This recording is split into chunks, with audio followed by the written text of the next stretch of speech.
Thank you very much. Your Excellency Azali Osmani, President of the Union of Comoros and the Chair of Africa Union. Your Excellencies, Heads of State and Government, Your Excellency Mr. Musa Faki Mahamat, the Chairman of the Africa Union Commission, Your Excellency Isufu Mahamadou, Champion of the SCFTA and former President of Niger, Your Excellency Amina Mohammed, Deputy Secretary General of the United Nations, heads of organs and institutions of the Africa Union, regional economic communities and regional mechanisms, Honorable Ministers, the Honorable Anwar Guru, Chairperson of Council of Governors, the Honorable Johnson Sakaja, the Governor of the City of Nairobi, Honorable Members of Parliament, Excellencies, ladies and gentlemen. I am greatly honored and delighted and I have a high privilege to have this opportunity to welcome you to the city of Nairobi and to Kenya. The opportunity to host this summit and your visit to our country does a tremendous honor to our nation. I welcome all of you, Your Excellencies, Ministers, and our friends from across the continent and beyond to Kenya.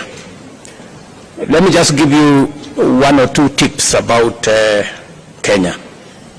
First, around the city of Nairobi, it is a city that has a canopy of very green on one side and also a national park in the city.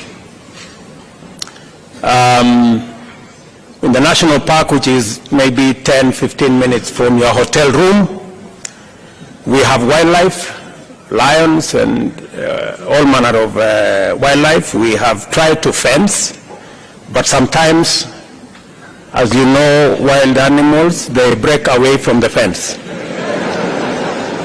So if you take time to walk around the city of Nairobi and you meet a lion, please be careful because they are wild. We try to keep them inside. Secondly, let me also welcome you to Nairobi, to Kenya, and to give you some information that scientists, and I am one of them, have proven that the earliest remains of man are in Kenya. And therefore, for those of you who know the history of humankind, this is where humanity began. And so while you are here and you feel at home, it is because you truly are at home. So, and I want to give you my commitment that as the people of Kenya, we are having a national conversation as to whether we should have any visa for anybody coming home. So next time, next time you come to Nairobi, you might not need a visa. Excellencies, it is difficult to overstate the fundamental importance and the momentous consequence of the transformative business we have assembled here to transact. You will recall that as a continental political community, we resolved unanimously to pursue the integration agenda with greater vigor and focus.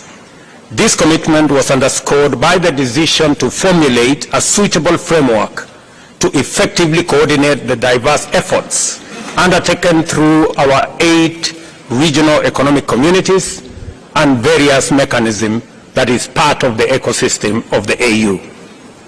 It is evident from the variety of activity, enhanced efficacy and viability of AU's agenda and the undeniable increase of the AU Commission's administrative capacity and overall vigor of the regional and Pan-African integration efforts that the AU's commitment was earnest, accompanied by demonstrable political will and a focused and effective implementation strategy.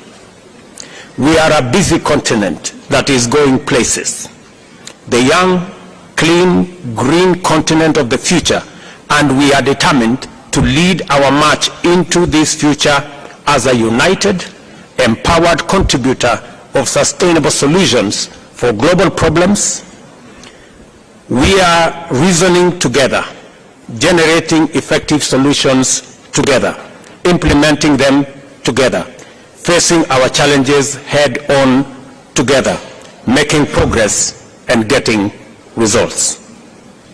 This is what has brought Africa's implementation leadership to Nairobi, and the sum total of the agenda of the 5th Media Summit, which is this meeting. For this, I want to celebrate all of you who are here today, not just for making time to be here, but also for the work you do every day in taking the Pan-African Unity Project forward. For this is what the integration agenda is all about. Whether we are talking about regional economic communities or mechanisms or the broader continental effort, the unity of African people is our primary goal. I commend His Excellency President Abdel Fattah al-Sisi, President of the Arab Republic of Egypt, for successfully chairing the Heads of State and Government's Orientation Committee, which has effectively steered AUDA-NEPAD in its momentous breakthrough in achieving the Agenda 2063 aspiration of consolidating regional and continental integration. I also thank President El-Sisi for successfully hosting the African COP, or the Implementation COP as it was called, the last conference of state parties to the United Nations Framework Convention on Climate Change at Sharm el-Sheikh in Egypt. In November last year, it was at this COP that Africa firmly revealed to the world a new determination to project a clear, forceful, and united voice and claim its opportunity to contribute to resolving humanity's most serious existential threat, that is climate change. I salute with gratitude His Excellency President Ali Bongo Ondimba, President of the Republic of Gabon, in his capacity as the chair of the Economic Community of Central African States, for the progress he has made in stewarding collaboration among regional economic communities under the Inter-Reg Cooperation Initiative.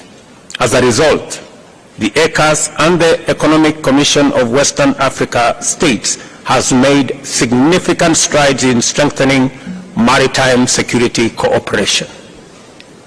I also appreciate the work being done by His Excellency President Ismail Omar Guelleh, the President of the Republic of Djibouti, who chairs the Intergovernmental Authority on Development, for his able leadership of IGAD's contribution to the progress towards agreement on the cessation of hostilities in Ethiopia, and now the activities that we are all undertaking to ensure that Sudan returns to normalcy and takes up its place as a stable, peaceful country in our continent.